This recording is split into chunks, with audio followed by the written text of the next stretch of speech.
Minuit ne venait pas de sonner. Il était exactement 10h07. Dans le salon de sa villa de Bois-Colombes, le docteur Squelette dégustait son café à petites gorgées.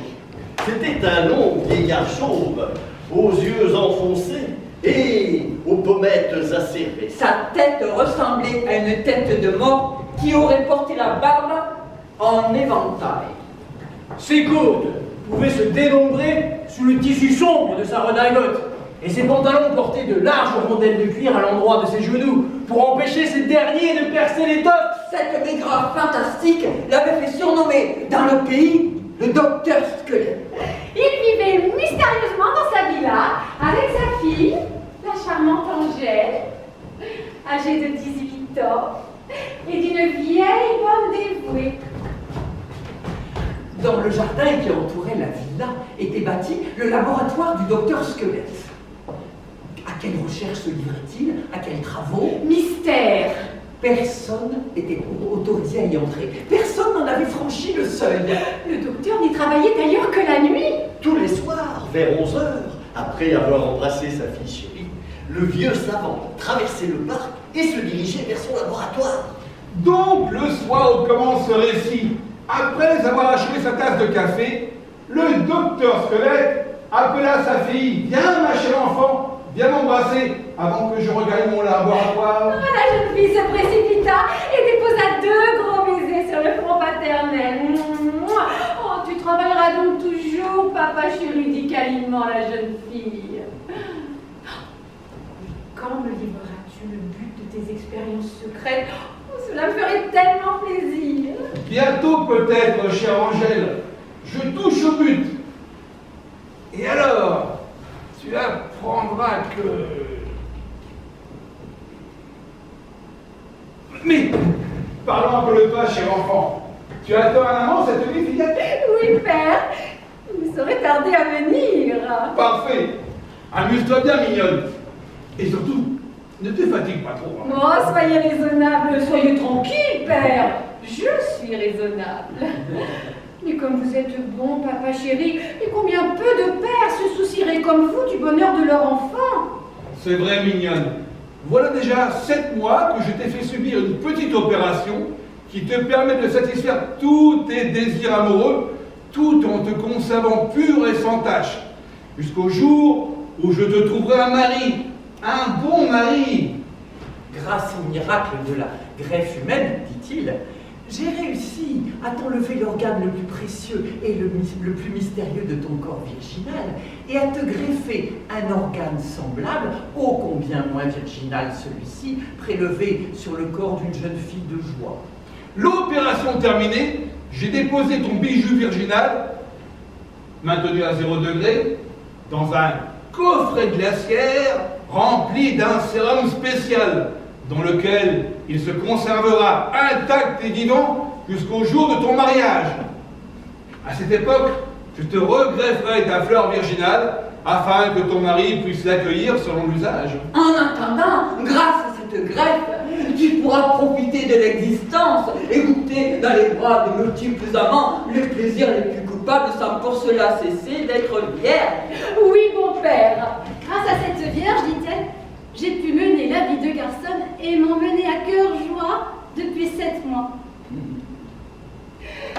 Mais aujourd'hui, j'ai un aveu à vous faire.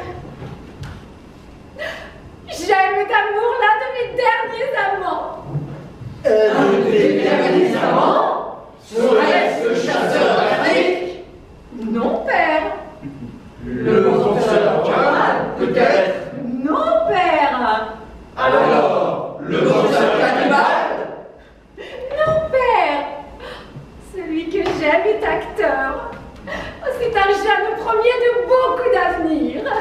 Il est beau, il s'appelle juste Clotilde. Oh, je voudrais tellement qu'il m'épouse légitimement vêtements pour lui faire l'offrande de ma virginité.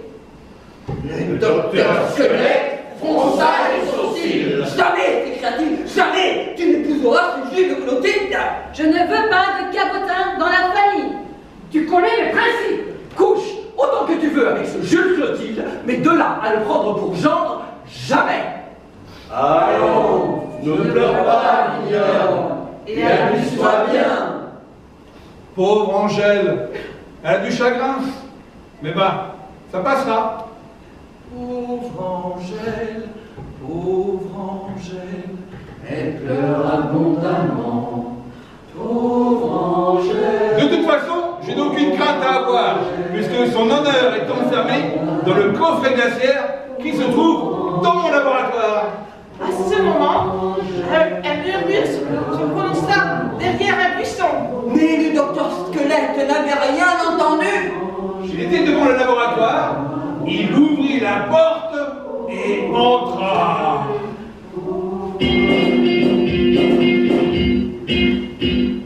Pauvre Angèle, elle pleure abondamment. Son père ne lui donnera pas son consentement. Pauvre Angèle, elle pleure abondamment. Son père ne lui donnera pas son consentement. En courant, elle monte dans sa mignonne chambrette, là où jamais personne ne l'embête. Sur sa couche virginale, en larmes, elle se jette. Elle crie, elle supplie, elle explique. Oh, pauvrette. Pauvre Angèle, elle pleure abondamment. Son père ne lui donnera pas son consentement. Pauvre Angèle, elle pleure abondamment. Son père ne lui donnera pas son consentement. Comment lui, qu'elle aime le temps. Grâce à la greffe de papa, elle prend du bon temps. C'est Jules Clotilde. Mais c'est Jules Louis qu'elle aime vraiment. Pauvre Angèle, elle pleure abondamment. Son père ne lui donnera pas son consentement. Pauvre Angèle, elle pleure abondamment. Son père ne lui donnera pas son consentement. Il veut un notaire, un avocat, marchand, docteur, trader, pourquoi pas? Mais d'acteur, non, la famille n'en veut pas. On est vraiment très con quand on devient papa.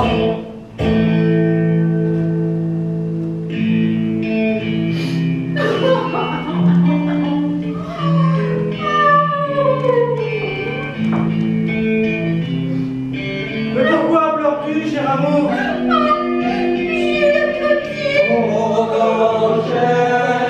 Pauvre Angèle, elle pleure abondamment.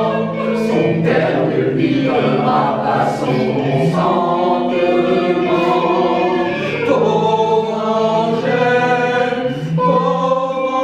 Angèle, elle pleure abondamment. Son père ne lui donnera pas son consentement.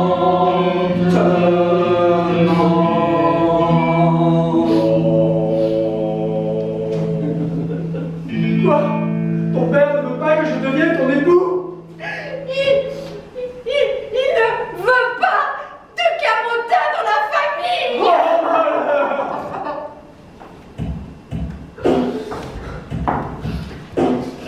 Après avoir goûté dans tes bras adorés les plus abracadabrantes des volontés, il me sera interdit d'un jour te posséder et t'aimer dans ta virginale volupté. Hélas, comme le doux boxeur cannibale, comme le boxeur d'Afrique, le porteur au hâle, tu peux, cher amour, avec moi t'amuser et à ta guise te gorger de volupté. Mais le mariage auquel j'aspire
instrument! Un deuxième cri, plus terrifiant mais plus bref que le précédent, déchire à l'air. Puis, ce fut le silence. Dans sa niche, le chien hurlait à la mort. Minuit ne sonnait nulle part.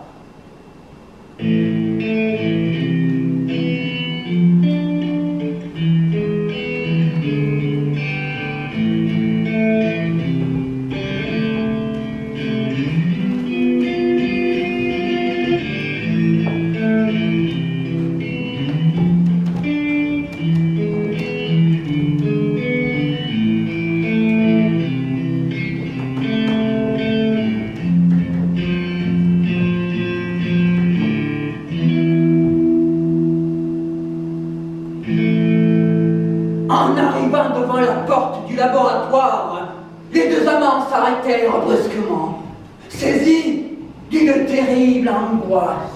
Qu'allait-il découvrir derrière cette porte? Jules Clotilde n'hésita pas un instant. D'un formidable coup d'épaule, il enfonça le panneau de bois et pénétra dans le mystérieux laboratoire, suivi d'Angèle qui claquait des dents. Papa, petit papa, s'écria Angèle. Où es-tu? Réponds-moi, j'ai peur, petit papa. Pas de réponse. Soudain, Jules Clotilde avisa une porte au fond de la salle de dissection. La chambre à coucher du docteur, sans doute, murmura-t-il. Sur le plancher, le corps du docteur Squelette gisait immobile. À ses côtés, un mystérieux cadavre était allongé. À travers la table de nuit entr'ouverte, on distinguait une main coupée, crispée sur l'anse du vase de nuit. Et le sang qui s'écoulait de cette main coupée était blanc. Ce sang, ce sang, ce sang, ce sang, ce sang, ce sang, ce sang, Ce sang, ce sang, ce sang, ce sang, ce sang. Voyez, c'est incroyable, ce sang qui sort de cette main coupée, ce sang qui lentement s'écoule. Étrange, inouï, mystérieux, ce sang, bon sang, ce sang est blanc. Ce sang, ce sang, ce sang, ce sang, ce sang, ce sang, ce sang, ce sang. Ce n'est pas le sang bleu des aristos, le sang rouge des biens portant des prolos, le sang vert de ceux qui sont morts de trouille. Étrange, inouï, mystérieux, ce sang, bon sang, ce sang est blanc. Aïe! Cet homme n'est pas mort, constata le médecin légiste. Oh papa, petit papa, que s'est-il passé? Quel drame mystérieux vient de se dérouler dans le laboratoire? Oui, veuillez parler, monsieur, interrogea le chef de la sûreté. Veuillez nous faire le récit de ce drame. Eh bien, après avoir traversé la salle de dissection sans rien remarquer d'anormal, j'ouvris la porte de ma chambre à coucher et j'aperçus, allongé sur le plancher, le cadavre de Monsieur Achille. Monsieur Achille, interrogea le chef de la sûreté. Oui, c'était mon nouveau préparateur, dit le docteur Squelette, un jeune homme dévoué qui habitait secrètement au laboratoire. J'avais des raisons de garder encore Monsieur Achille caché pendant quelque temps. Quelle raison? Parlez, monsieur, interrogea de nouveau le chef de la sûreté. Bah, fit-il, à présent je peux tout dire, puisque mon pauvre Achille est mort, puisque mon œuvre est anéantie. Sachez, messieurs, que depuis de longues années, je faisais de sérieuses expériences dans mon laboratoire sur la transfusion de sang. Je cherchais depuis longtemps les moyens de remplacer le sang humain par du sang de navet. Il y a 2 mois, j'ai tenté finalement, dans les veines d'un homme, la transfusion d'un sang. C'est vrai, je le confesse, d'un sang de navet tout blanc. Monsieur, interrompit sévèrement le chef de la sûreté, il est des moments où la plaisanterie pour spirituel Gadchois peut paraître déplacée. Mais je ne plaisante pas, répondit le docteur Squelette. Bizarrement, ce qui passe est troublant. Soudainement, mais je le dis franchement, pour la science, peut-être, et son avancement. Tenter l'opération fut un pas de géant. C'est Monsieur Achille, mon jeune réparateur, qui bien se prêter, c'était un brave cœur, par son du devoir pour l'amour de la science, se prêter à cette dangereuse expérience. Après avoir tiré tout son épée rouge, j'injectais dans ses veines sans que rien ne bouge. Lentement, patiemment, doucement, je l'ai fait. 6 litres de sang de navet, ce fut une réussite et c'est un bien mal. Qu'après 2 mois de repos, il eut une vie normale. Sauf que mon mouvement s'est mis d'un changement. Ses mouvements étaient devenus étrangement lents et traînants, car dans ses veines coulait lentement, lentement, lentement un maigre sang de navet, un maigre sang de navet. Mais je reprends mon récit. Je disais donc qu'en pénétrant dans cette chambre, j'ai aperçu allongé sur le plancher le cadavre de Monsieur Achille. Sa main droite était coupée et serrait convulsivement l'anse du vase nocturne. Mais père, dit brusquement la jeune fille. Je comprends maintenant pourquoi le sang qui coulait de cette main coupée était blanc. C'était du sang de navet. Oui, ma fille, répondit le docteur Squelette. À cette vue, je ne pus m'empêcher de pousser un cri d'épouvante. Je me penchai vers le pauvre Achille. Le mystérieux n'était pas encore mort. Parlez, lui dis-je, Achille. Parlez, dit-il. Alors, réunissant ses dernières forces, le malheureux Achille murmura dans un râle. L'homme était embusqué derrière la table de nuit. Avant de me coucher pour faire mon petit pipi, j'ai voulu attraper le vase nocturne maudit. Et quand je l'ai saisi, blanc, il a refermé la porte de la table de nuit. Ainsi il a tranché la main l'a pris. Tenant du poignet le vase que j'avais pris. Ma main est tranchée, oh, dans mon sang de navet. Mais cher Achille, que venait faire cet assassin? Pourquoi est-il venu? L'assassin a volé, l'assassin a volé,